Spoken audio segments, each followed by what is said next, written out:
Añoranzas de electricistas, de Víctor Manuel Sánchez. La historia de los electricistas nos permite encontrar una trayectoria política de su presente.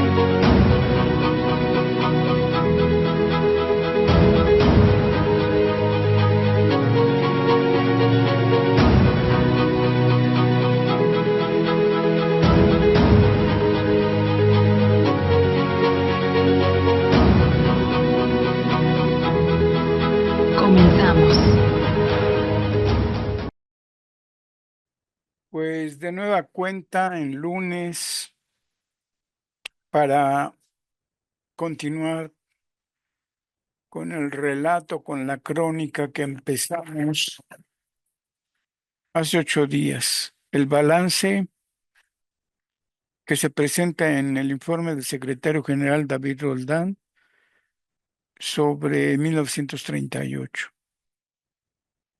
Salió publicado en enero de 1939 en la revista Lux, y es su informe de actividades y su toma como nuevo secretario general. Estos años fueron los que continuaron de la gran revisión de contrato colectivo y la huelga de 10 días en 1936. Y es una crónica bastante crítica y que refleja las condiciones que en ese momento vivían. Eran otras condiciones muy, muy diferentes a las que habíamos vivido en 1936. Es un informe que da cuenta exacta de los sucesos y un balance con una posición crítica, autocrítica, que es siempre necesaria tenerla. Y va a mostrar características, justamente lo que está pasando y la diferencia que había del el ESME en 1936 y el ESME 37-38, muy diferente. Como siempre, ante todo, agradecemos a los compañeros que trabajan en Radio ESME, a la jefa, al compañero Iván, que el equipo en su conjunto, con su trabajo, con su esmero cotidiano, permiten que estas añoranzas se extiendan, se suban, anden en el espacio cibernético. Y es curioso que se dice se sube, no entiendo cómo se sube y cómo llega a todas nuestras computadoras. Yo, de hecho, también en cuanto está disponible, la vuelvo a ver, checo en qué dudé o me equivoqué. En ocasiones me equivoco por un asunto, por una cuestión elemental, pero ellos, este equipo que trabaja constantemente de manera eficiente y bastante que yo sepa, tiene mucho trabajo. Han logrado durante ya 15 años mantener a Radio ESME, con sus altibajos, los programas de Radio ESME. Alguna vez le dije al compañero de la Revolución de las Canas que pues lo admiraba, llevaba mucho tiempo, era el programa más antiguo, el veterano de Radio ESME, y mírenme, ahorita me estoy convirtiendo en el veterano de Radio ESME. Espero por lo pronto llegar al tiempo que la Revolución de las Canas tuvo y, de ser posible, rebasarlo. Es como dicen, romper todos los récords. Exactamente, los récords. Y ahí vamos. Pues este año fue, mejor no les adelanto nada. Conforme vamos leyendo y presentándoles esta visión que tiene David Roldán Gallardo, ingeniero, de los ingenieros que tuvo el ESME en esa época, que por cierto, todos los ingenieros, los cuatro que había, llegaron a ser secretarios generales y llegaron a ser del exterior, del interior o de educación y propaganda, ¿no? Es como que seguían, como si fuera escalafón, fueron llegando a educación, a trabajo, al exterior, a la general. Luis Espinosa Casanova, Manuel Paulín, David Roldán, del que hablamos, y Francisco Breña Alvírez. Fue una camada que justamente en este año se quiebra. Bueno, ya, como digo, no vamos a adelantar, vamos a continuar. Nos quedamos en la parte que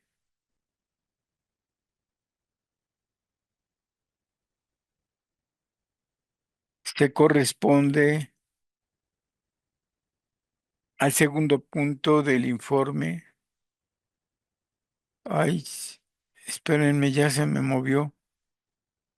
Que estábamos leyendo con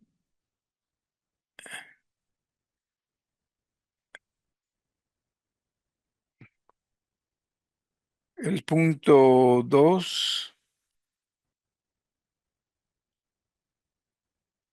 que decía fomento de la unión y progreso económico, intelectual, social y físico de sus agremiados en particular y de los trabajadores en general. Y expresa de esta manera David Roldán: las actividades desarrolladas por nuestro sindicato para el logro de estos objetivos podemos clasificarlos en la siguiente forma. Y va a dividir en partes, tal y como decía el título grande, por cada uno de los factores que se mencionan. Progreso económico,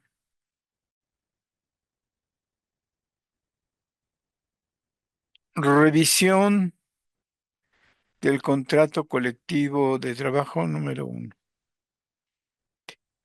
Para cumplimiento a la fracción 1 de la cláusula 107 del contrato colectivo de trabajo, que entró en vigor el 1 de mayo de 1936, con fecha 21 de marzo del presente año, se solicitó de las compañías permiso para 55 compañeros, para que en representación del total de nuestros agremiados constituyeran la Asamblea General Legislativa a encargar de hacer la revisión del contrato colectivo de trabajo.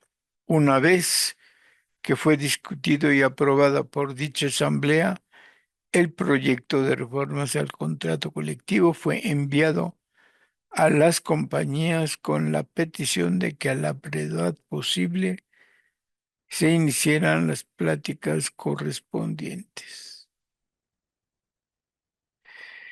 Y hacemos el llamado de que chequen todavía.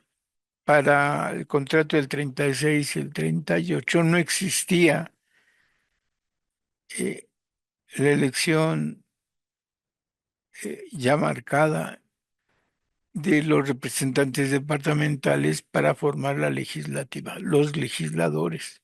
Sin embargo, en la revisión del 36, el secretario general, o seguramente el pleno del comité, acordaron que para tener una perspectiva más amplia de las necesidades, de las preocupaciones o de la problemática en los centros de trabajo, nada mejor que en cada uno de los departamentos existentes en aquel momento se eligiera un trabajador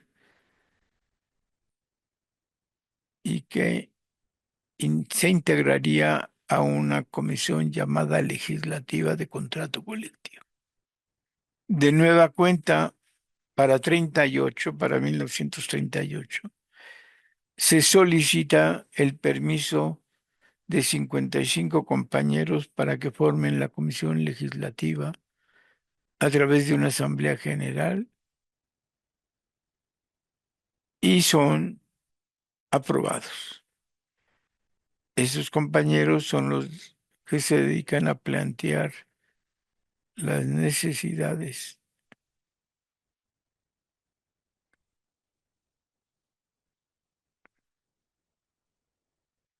Y entonces es llamativo que por dos ocasiones continuas se hace una negociación particular de tal manera que electos los representantes para la Comisión Legislativa de Contrato, para la Asamblea General Legislativa de Contrato Colectivo, vienen ya desde cada departamento y centro de trabajo porque reconocen qué labores, qué condiciones, eh, cómo se dan los procesos productivos y, por supuesto, las relaciones entre compañeros, compañeros y los jefes departamentales.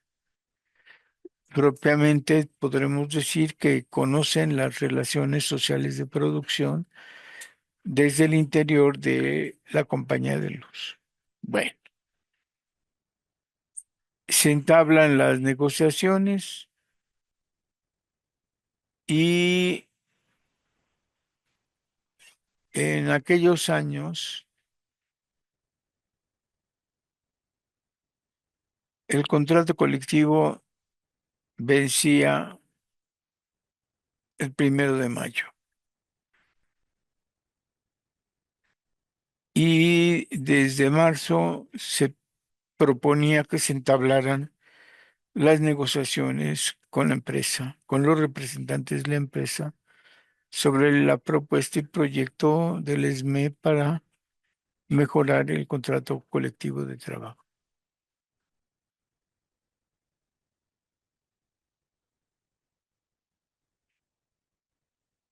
Entonces, notando que está electo, resulta que la empresa dio largas, que eran las pláticas muy lentas. Para el 28 de abril, ya pocos días para que llegara el 1 de mayo y se venciera la fecha, eh, en el informe, como en las asambleas, no se mencionó de que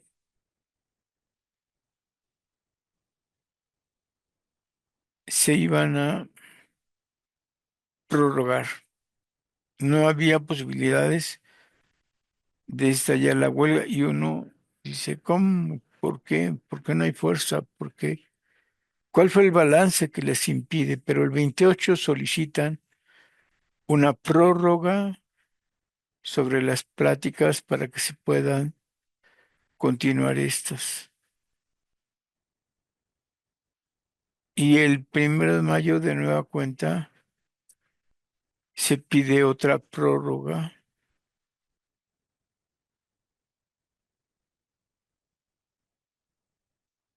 y entonces se pide otra prórroga, dos prórrogas para que las pláticas de negociación pudieran continuar sin llegar a la huelga, al conflicto más grande. Se llega después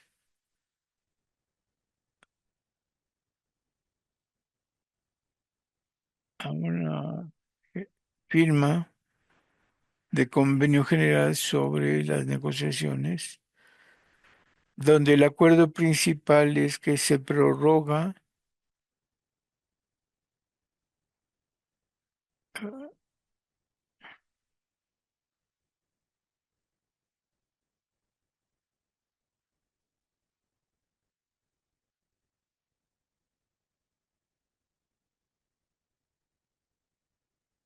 14 de julio 2 meses después del vencimiento, finalmente se firma un convenio donde se aprueba que el contrato del 36 se prorroga.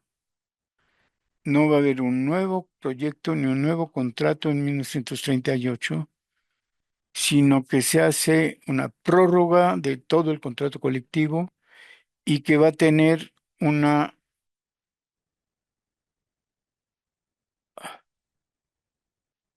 se va a fijar una cantidad fija de 600,000 pesos como aumento a los salarios respecto a los puestos de planta que existían el 1 de mayo.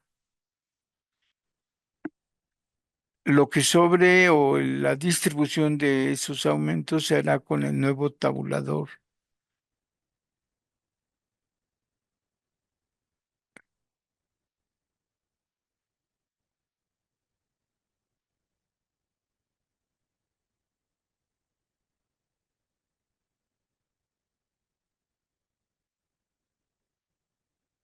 Entonces, los prórrogas sobre las negociaciones y una nueva más donde se dice se avala tal cual el contrato de 36. Así es que la revisión del contrato del 38 es una simple copia del 36. Lo que a nuestra manera de ver nos indica es que pasaron 2 años y el cumplimiento del contrato colectivo de 1936, pese a que fue una fuerza inusitada y una revisión a través de la huelga que se convirtió en huelga general, al interior de la empresa y ya con el sindicato después de la huelga no hubo la fortaleza suficiente o la capacidad político-sindical para que cada uno de las cláusulas contenidas se aplicara. Y ahora, en 1938, se logra solo las cuestiones económicas. El contrato colectivo de 1936 priorizó como principio fundamental la calidad en el trabajo, que si las vacaciones, que si hubiera modernización era necesaria, indispensable, pero que no se movía a ningún trabajo, no se despedía a nadie. Que si se requería de trabajar más tiempo a través de la productividad, la calidad y eficiencia, se haría. De la misma manera, productividad no significaba ajuste o despido de trabajadores. Se priorizó en la revisión de contrato colectivo de 1936 la calidad por encima de la cantidad. Y ahora es el dinero, los centavos, lo que se aprobó.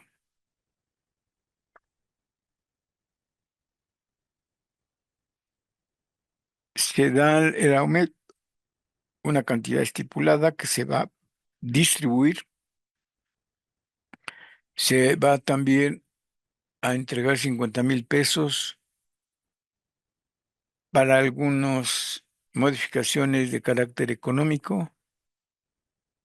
En la cláusula cuarta del convenio se definió que se entendía por cuota anual de aplicación de una cláusula para distribuir el dinero que se había obtenido de tal manera. Después también se prorroga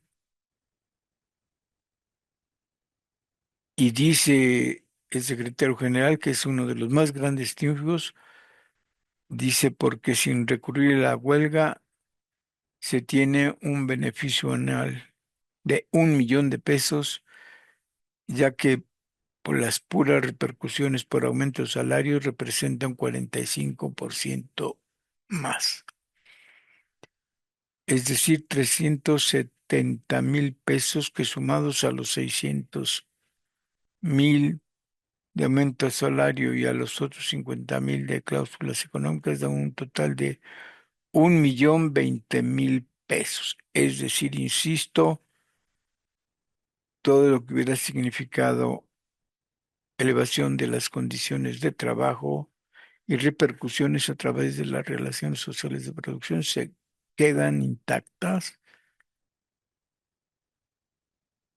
y viene entonces esta nueva perspectiva, lo económico en vez de, por ejemplo, estabilidad en el empleo. Significa también que varias de esas cláusulas nuevas y logradas estaban costando dificultad, complejidad para su aplicación. La redacción final, que incluía algunas cláusulas que todavía no se pactaron, fue hasta 9 de diciembre. Es decir, desde mayo hasta diciembre, 6 meses, 7, se sostuvieron pláticas de negociación de manera constante y a través de prórrogas se fue la empresa dilatando, sosteniendo, calmando la situación. Sin embargo, dice, fíjense lo que dice en este párrafo el secretario general. Tengo la firme creencia de que antes de terminar el año serán totalmente pagadas a nuestros agremiados las cantidades que las compañías les adeudan por la aplicación retroactiva del tabulador de salarios del contrato del 38. Efectivamente, le nombran un nuevo contrato, pero realmente lo que solo hubo aumento a través de un tabulador de salarios que nos gustaría conocer y poder comparar con lo que había en 36. Entonces se aprueba hasta diciembre, hasta el 9 de diciembre, el último convenio que autoriza y aprueba entre las partes la redacción. De la misma manera, los anexos que tienen impactos económicos se iban a ir formulando a través de comisiones bilaterales para que se prepararan y entregaran los datos y los impactos correspondientes, de tal manera que va a ser una negociación continua entre representantes del sindicato y de las empresas para resolver los anexos. El informe se da el 14 de diciembre y aún nos está planteando el secretario general que faltan los anexos. La redacción exacta de los anexos, suponemos, de aquellos que son sobre aspectos económicos. Y dice,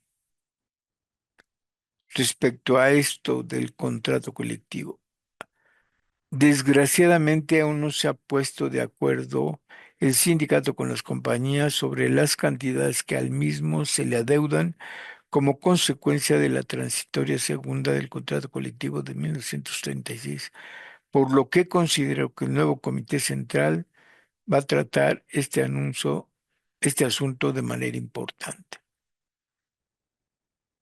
Aún durante el informe de diciembre, todavía no se resuelven aspectos del contrato de 1936 y de su prórroga, que fue la revisión para llegar al contrato del 38. Segundo punto, servicio médico. A pesar de la juventud de nuestro servicio médico, pues en esta misma fecha cumple apenas 2 años de vida. Fíjense, recuerden, es 1938 y significa que el servicio médico nació en 36. Alguna vez les comenté en una de las añoranzas que en Colombia 9 se tenían ya los dos locales de Colombia 9 y Colombia 10 y que ya se tenía el servicio médico en Antonio Caso frente a la construcción del nuevo edificio sindical. En Antonio Caso 46, enfrente de Antonio Caso 45, estaba un edificio, una casa donde ahí se trasladó y empezó a funcionar el servicio médico y se esperaba con gusto y agrado la terminación del nuevo edificio en Artes 45 para que se cerraran las oficinas centrales del servicio médico y se trasladaran al nuevo edificio. Dice en este rubro el secretario general: podemos decir con satisfacción que cada día va mejorando y lo que es más alentador, nuestros agremiados van teniendo más confianza en él. Hasta hoy, de manera principal, el servicio médico del sindicato ha actuado fundamentalmente en la esfera del diagnóstico, pronóstico y tratamiento de las afecciones que aquejan a los trabajadores y a sus familiares, en los órdenes médico, quirúrgico y obstétrico. Aun cuando la labor de prevención de padecimientos es una de gran trascendencia y ha sido realizado siguiendo programas definidos por el sistema de vacunas, conferencias, propuestas de difusión, todavía hay bastante por hacer. Principalmente si consideramos que la medicina del futuro está llamada a desarrollarse más que en la curación de los padecimientos, en la prevención de ellos. Habrá una campaña de profilaxis que se va a iniciar en el servicio médico y que va a lograr la determinación biotipológica de los trabajadores de los distintos departamentos en las compañías.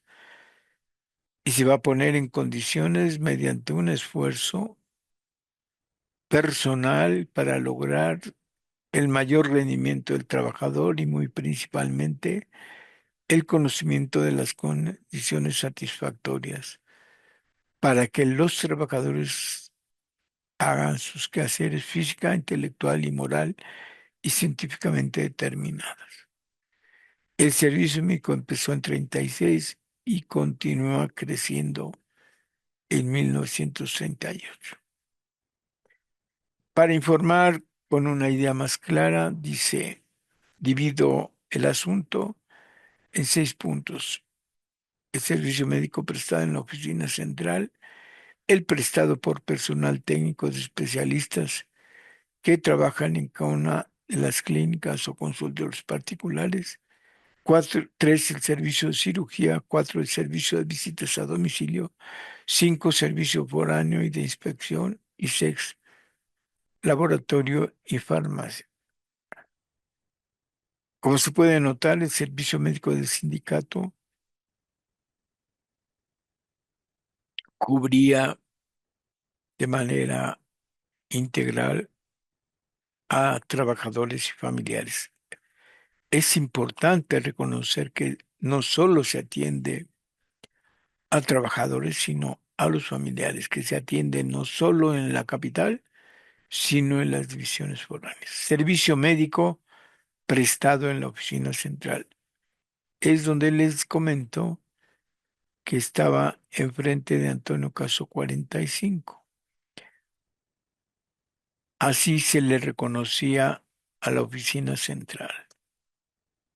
Cuando termina en el edificio de Artes 45, se cierra el edificio de 46, se traslada todo el hospital clínica, la clínica hospital, al nuevo edificio. Pero dice así el secretario general: en la oficina central, como es bien sabido de ustedes, se imparte atención médica a los trabajadores que residen en el Distrito Federal y a sus familiares, así como a aquellos otros de las divisiones foráneas enviados especialmente por los médicos de las mismas. Este servicio lo podemos dividir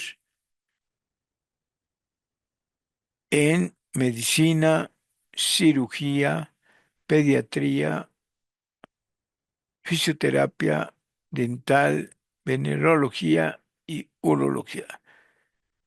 Son 7 competentes médicos los que atienden este servicio de esa manera. El total de las atenciones prestadas por nuestro servicio médico en sus oficinas centrales durante el año de 1938 asciende a un respetado número de, para este año del 38, 32.820 contra 25.358 que se prestaron el año pasado. Es decir, hubo un aumento de un 30%. Y espero que hay encuadros donde se mencionan cuántos se atendieron en 38 y 39. Medicina, 9.057.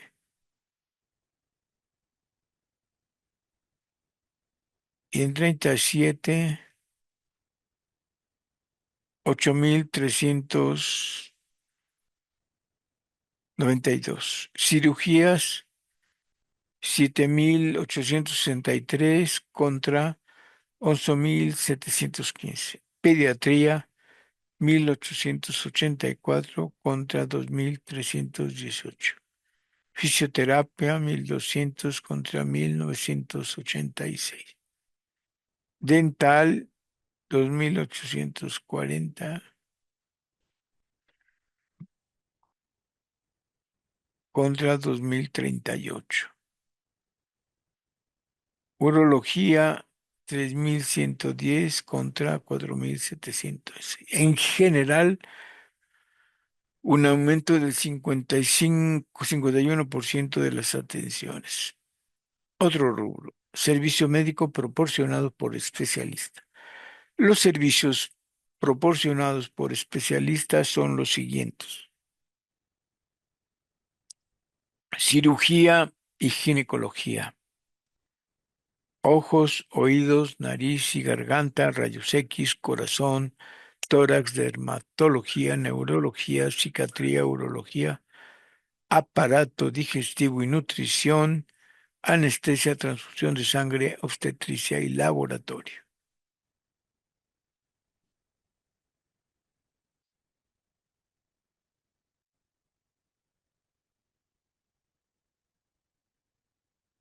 Más de 14 especialistas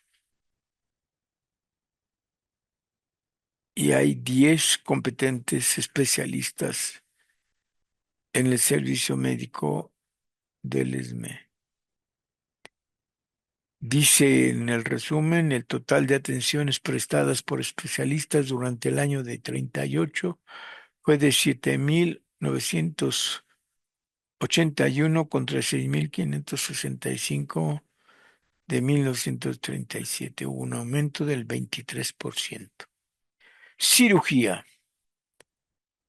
Número 3, cirugía. El servicio de cirugía general está a cargo del cirujano C. Doctor José Castro Villagrana, jefe de nuestro servicio médico, de un ayudante cirujano y de un anestesista. El servicio tiene que prestarse fuera de las oficinas en sanatorios particulares, pero se sigue atendiendo y fueron 106 contra 86. Servicio de visitas a domicilio. Miren, esto me recuerda que en la semana se dijo a nivel de la presidenta que iba a haber médico en tu casa. El ISME lo hacía ya en su clínica hospital desde 1937-38. Dice así, el servicio médico de domicilio es proporcionado actualmente por un médico dedicado especialmente a esta actividad, quien oportunamente presta la atención médica necesaria. El número de visitas efectuadas en el Distrito Federal ascendió a 546. contra 468. Entonces, ya había visitas a domicilio solicitadas para trabajadores o para sus familiares. Esto es lo que hay que resaltar. El servicio médico no solo atendía al trabajador directo que trabajaba en oficinas, en taller,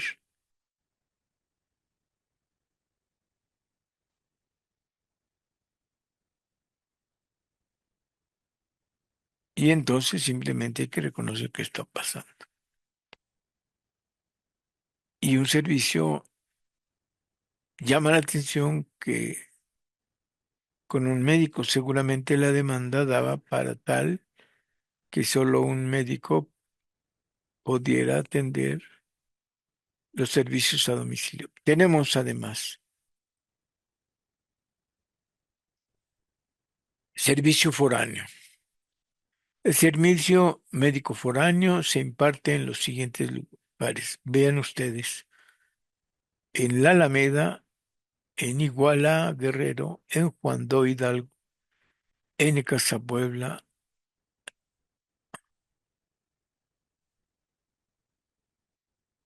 en Pachuca, Tasco y Pichagua, es Guerrero, en Temascaltepec, México. Llevamos 20 divisiones en Tenancingo, en Tepustepec, en Toluca y Tulancingo.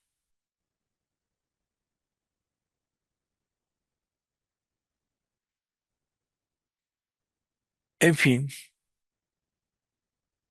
en cada punto hay un servicio médico del sindicato, hay un médico, perdón, hay un médico que imparte atención que se requiera. El total de atenciones prestadas durante el año 1938 en las divisiones foráneas fue de 26.753 contra.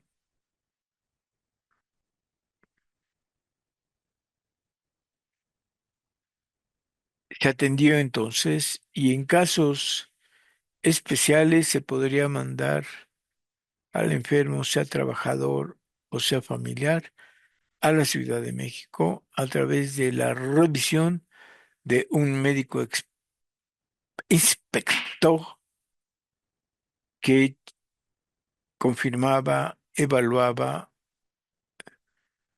lo que se estaba haciendo en la atención de agremiados y familiares, o auxiliaba, reforzaba lo que había dicho el médico de foránea. El médico inspector tenía su función especial de apoyo directo al servicio médico del sistema divisional. Laboratorio y farmacia. El servicio de laboratorio es prestado eficientemente a nuestros agremiados y a sus familiares por un médico especialista. El total de análisis clínicos, físicos y biológicos fue de 2.974. Y respecto al servicio de medicinas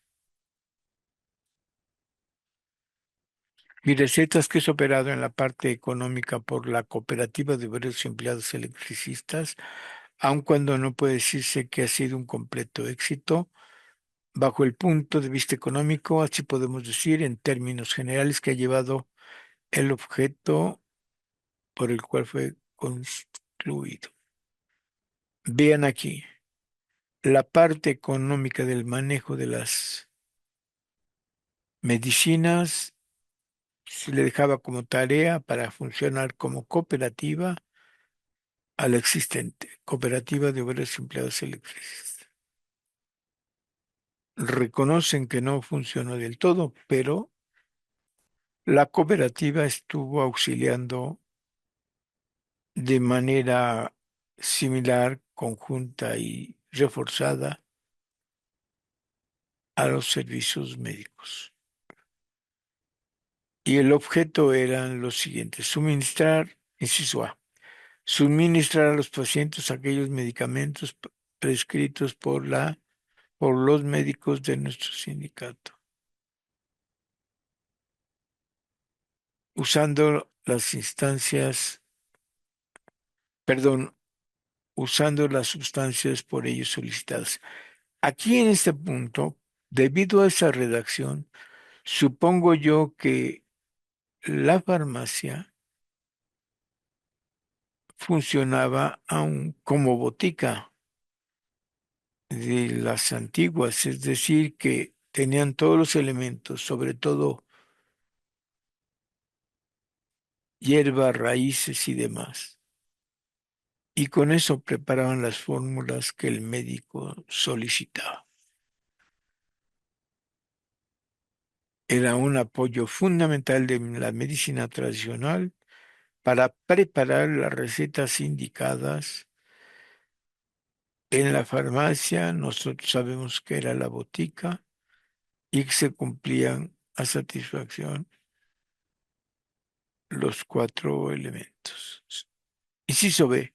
Suministrar los medicamentos a precios inferiores a los que expenden los mismos productos en las demás farmacias. Y C. El pago de las medicinas se facilita concediendo a nuestros agremiados el que cubran el importe de las citadas medicinas en abonos fáciles. La facilidad de pagar en abonos, la facilidad que te descuenten de tu semana quincena, de tal manera que vas solventando las medicinas que necesita tu familiar o que necesitas en caso de enfermedad o accidente.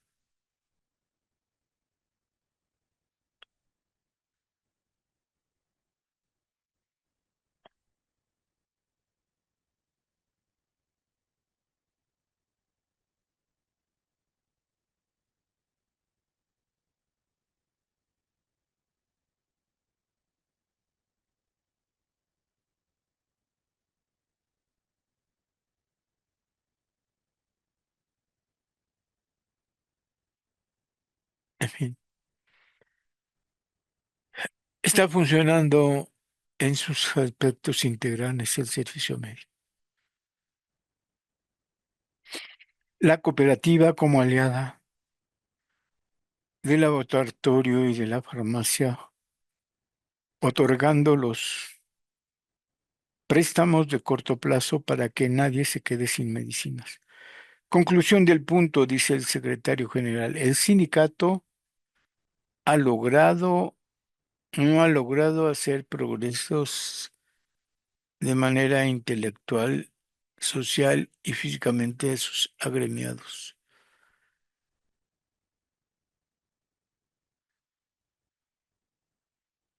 Es una crítica fuerte, fundamental, que realiza el secretario general. No hemos podido cumplir. Urge, dice, terminar a la mayor posible nuestro nuevo edificio sindical, el que seguramente servirá de forma efectiva para alcanzar el objetivo a que se refiere a la fortaleza física y económica del ESME. Otro punto, progreso económico, intelectual, social y físico de los trabajadores en general.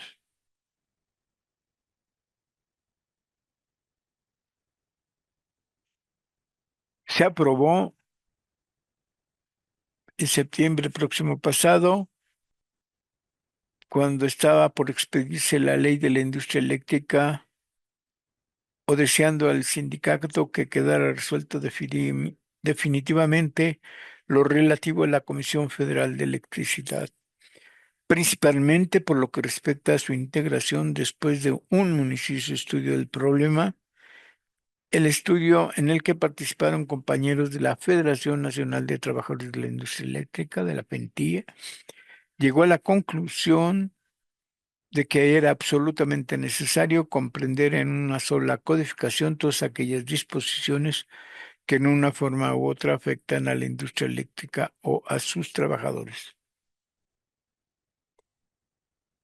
Y entonces proponen que se revise las distintas leyes, normas, reglamentos, de tal manera que todos los que han salido se conviertan en una sola ley federal de la industria eléctrica. Y por lo que respecta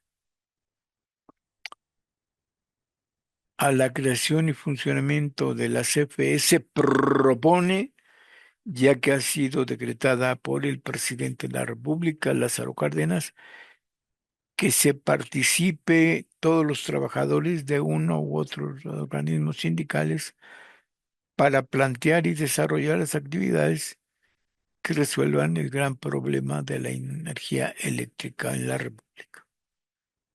Dice, creo hacer notar a ustedes que en los decretos del Ejecutivo que antes se mencionan, este trató de crear un organismo capaz de crear y solucionar ese grave problema.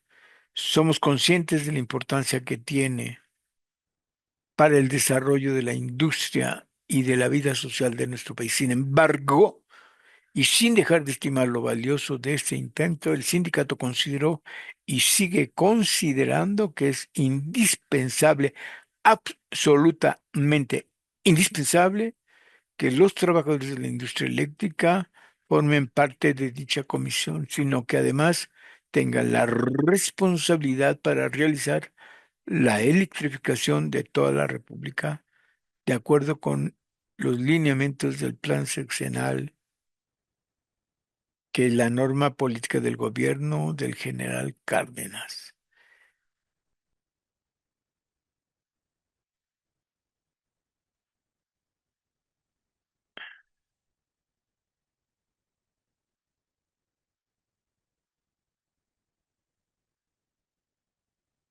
En fin, el plan sexenal tiene que ser ampliado, profundizado por los trabajadores electricistas, los que están en la Comisión Federal y los otros como el SME tienen que integrarse a los trabajos porque tiene que salir una Comisión Federal de Electricidad fortalecida, coherente, sistemática, integrada de la mejor manera posible, con la labor de la totalidad de los trabajadores de la industria eléctrica, que tendrán y estarán regidos en iguales condiciones de trabajo. Dice, en tal virtud se solicitó a la Cámara la adición de un capítulo, el proyecto de ley cuyo contenido, y salvo las modificaciones antes expresadas, contenían conceptos y modalidades que el Ejecutivo expresó en el decreto de agosto del 37. Tendríamos que revisar y tendríamos que ver cómo es que están participando los electricistas. De un lado de la FENTIE, dirigidos por Rafael Galván, y de este lado el ESME, en este caso, dirigido por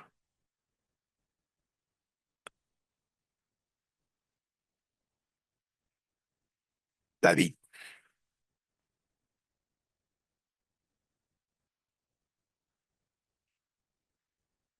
Dice que federación y sindicatos fueron escuchados, pero que también se pidió el apoyo del PRM y la federación solicitó el apoyo de la CTM. Desgraciadamente,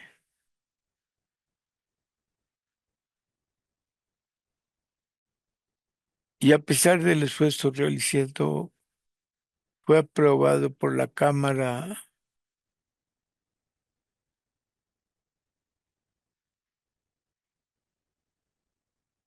y van a presentar una adición al capítulo 9 que proponía la Federación y Sindicato a esa ley.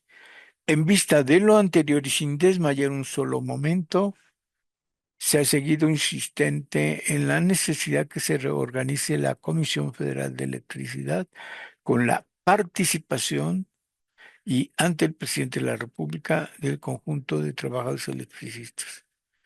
No nada más de funcionarios de gobierno, sino integrados los puntos de vista de los sindicatos o del sindicato y la federación. Es la única manera en que se resolverá favorablemente la industria eléctrica, incluso con el bienestar de los trabajadores mismos. Elección de quinto elemento para el apoyo del Grupo Especial. En la Junta Federal de Conciliación entre Arbitraje en la rama eléctrica siempre se ha nombrado un representante obrero del Grupo Especial, poniéndose de acuerdo la Federación y el ESME. En este caso se propuso que el propietario designado fuera de la Federación de Trabajadores de la Industria Eléctrica y que el suplente fuera por parte del sindicato. Y ya avanza. Se ganaron las elecciones y por unanimidad quedó nombrado como representante suplente por parte del ESME Roberto Ocampo, actual prosecretario de Provisionales. Punto 7. Relaciones fraternales con las agrupaciones de trabajadores del país y extranjeros. Las relaciones entre el sindicato y otras agrupaciones de trabajadores del país y extranjeras han ido mejorando notablemente. La situación de aislamiento en que se encontraba nuestro sindicato ha ido desapareciendo y nuevamente nuestro sindicato toma parte del concierto de las demás agrupaciones a fin de cooperar en el desarrollo y progreso del movimiento obrero en general. En el mes de septiembre se hizo una amplia exposición sobre el origen y forma de nuestro ingreso al Partido de la Revolución Democrática, al PRM, por lo que creo útil volver a informar sobre este asunto. Solo cabe decir a ustedes que nuestros delegados ante el Consejo Nacional han concurrido a todas las sedes del mismo. Este punto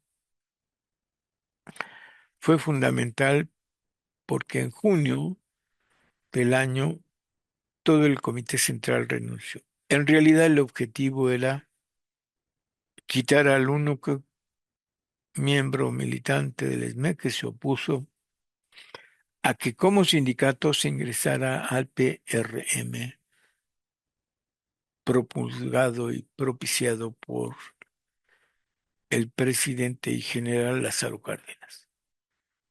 Hay un artículo de junio de este año de Breña Almírez analizando, describiendo y criticando la composición de la correlación de fuerzas y la manera como el nuevo partido quedaban las mismas corrientes sólidas políticas de antaño y que la renovación de los cuadros no se estaba cumpliendo ni haciendo, que la democracia en el PRM era fatuidad simple. Y Breñalvídez estuvo en contra de que el ESME formara parte del nuevo PRM. Eso motivó una fuerte discrepancia en el sindicato que al término de la misma, Breñalvídez fue expulsado por primera vez del comité y del sindicato.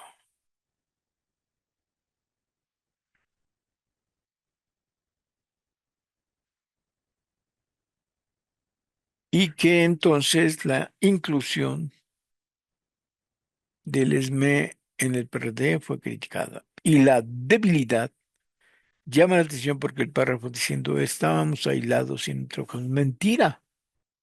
En 35 y 36 quien llevaba la vanguardia del movimiento obrero era el ESME. ¿Qué pasó?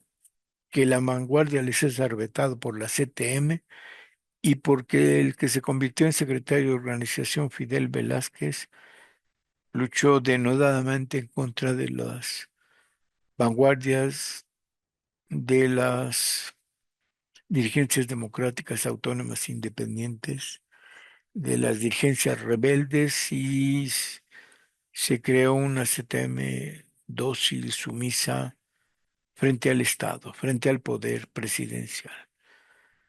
Y nada de lo que había sucedido a través del Comité Nacional de Defensa Voluntaria aparecía ahora en el 38. La debilidad en parte del ESME está influida precisamente por esta consideración.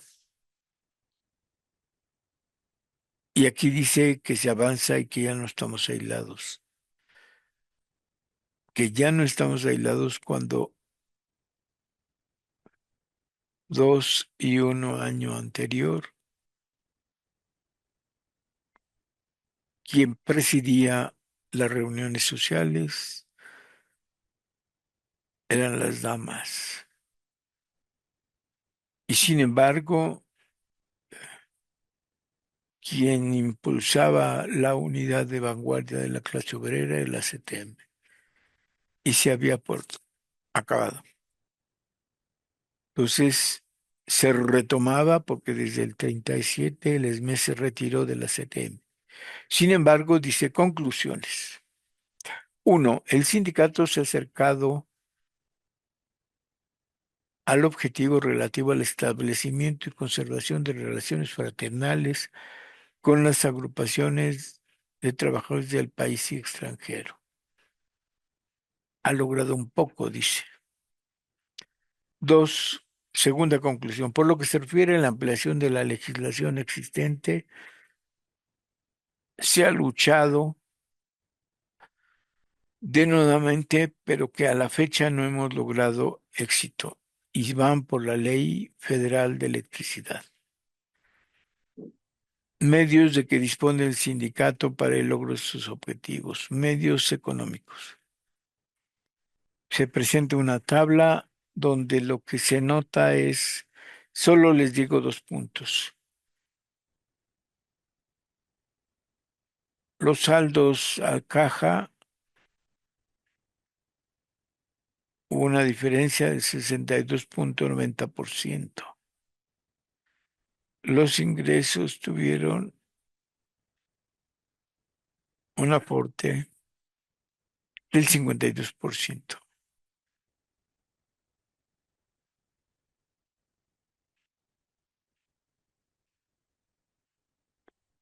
En fin, hay en total una erogación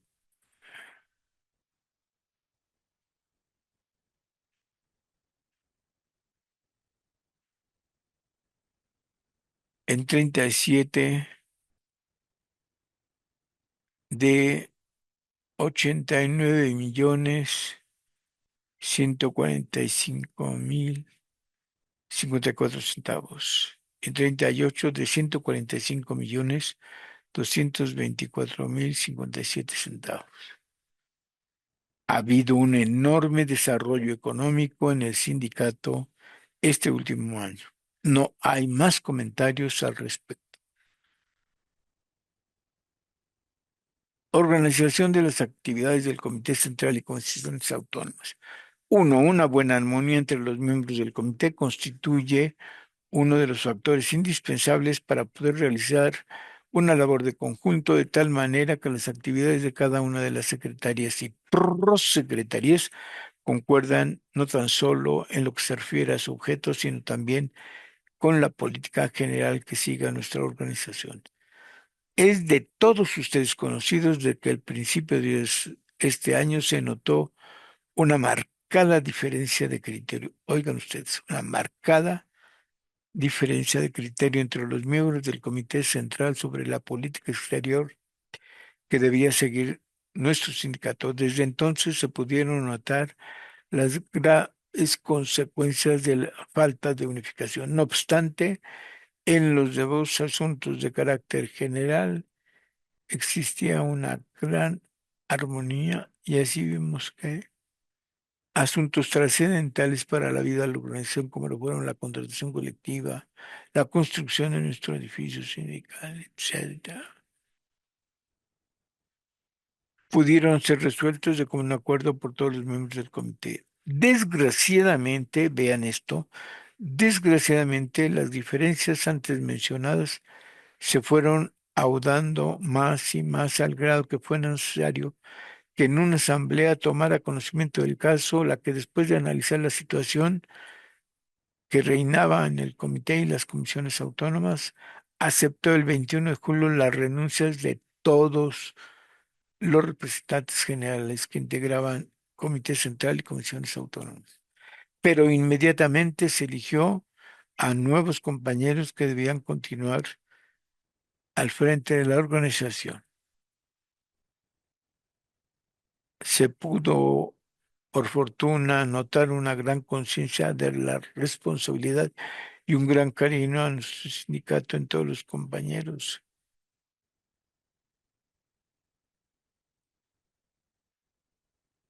Y se evitó el trastorno. ¿Cómo?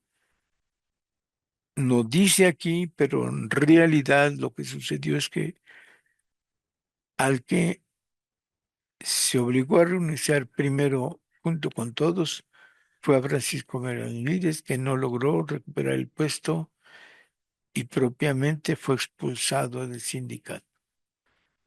Dice, el nuevo comité central,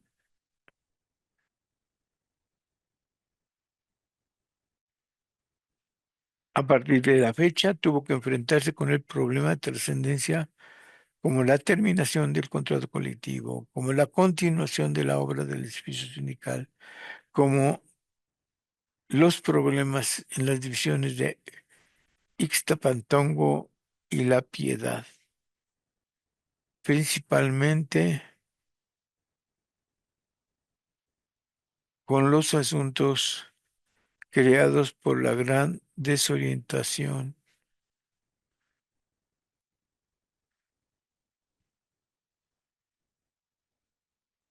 que llevaron los acontecimientos que obligó a la renuncia y a la expulsión de Breña Alvírez. No dice así, sino al cambio de directivos que ha hecho referencia. Un reducido grupo de agremiados no estuvo conforme,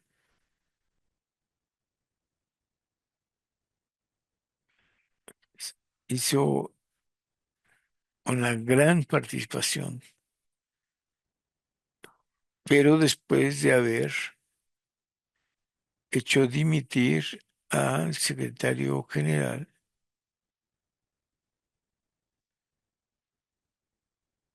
que en esta nueva época se ha fortalecido.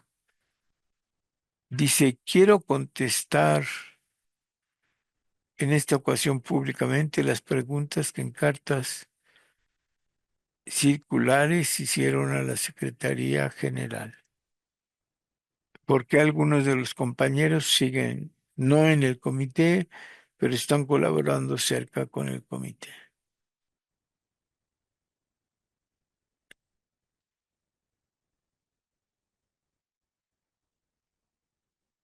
A partir de la noche del 21 de julio, cuando son expulsados los que tenían que ser expulsados,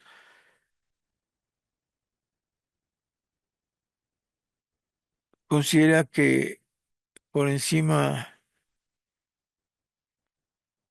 de las personas está la vida general del sindicato y que no podrá ser por ningún motivo dejar de utilizar la cooperación que de una manera leal se estaban dispuestos a aceptar y dejando de lado las disputas por miembros del comité central pasado.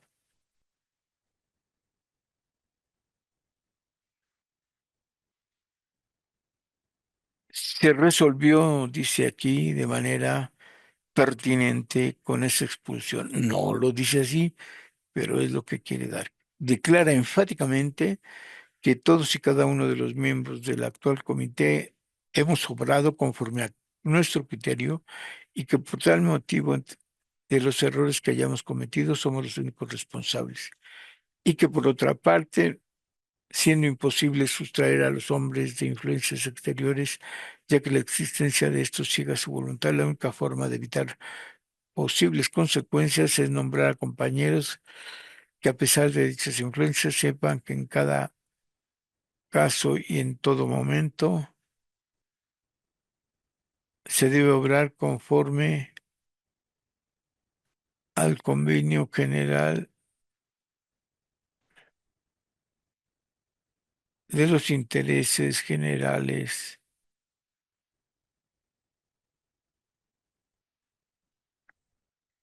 del ESME. Termina el punto diciendo que la trascendencia que tienen los plenos del Comité Central deben ser tomados en su oportunidad importante porque han perdido el prestigio de detrimento de las actividades del conjunto del comité y de las comisiones actuales. Los miembros actuales vamos a continuar con nuestros puestos con confianza de todos ustedes y estamos dispuestos en todo caso a retirarnos cuando contradigamos cómo cometer una injusticia y evitar que se derrumbe el sindicato.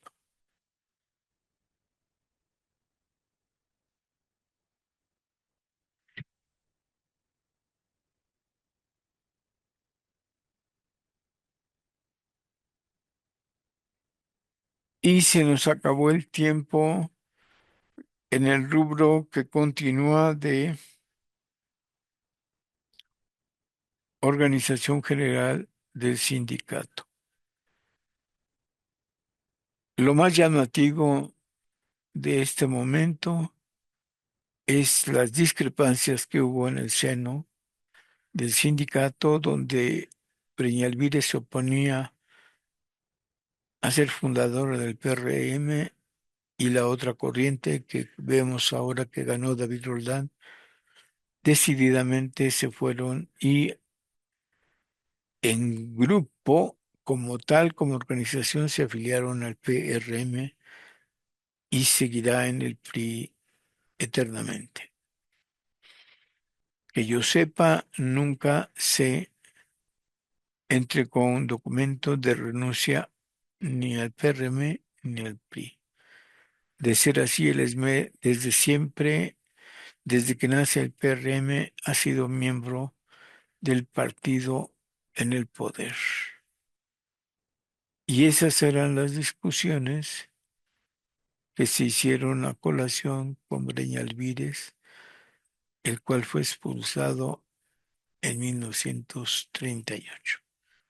Se acabó nuestra añoranza de electricistas por esta vez y ya nos veremos la próxima semana con otra añoranza de electricistas. Desde acá, efectivamente, estamos acá y continuaremos con las añoranzas de electricistas la próxima semana. Arrivederci, hasta luego.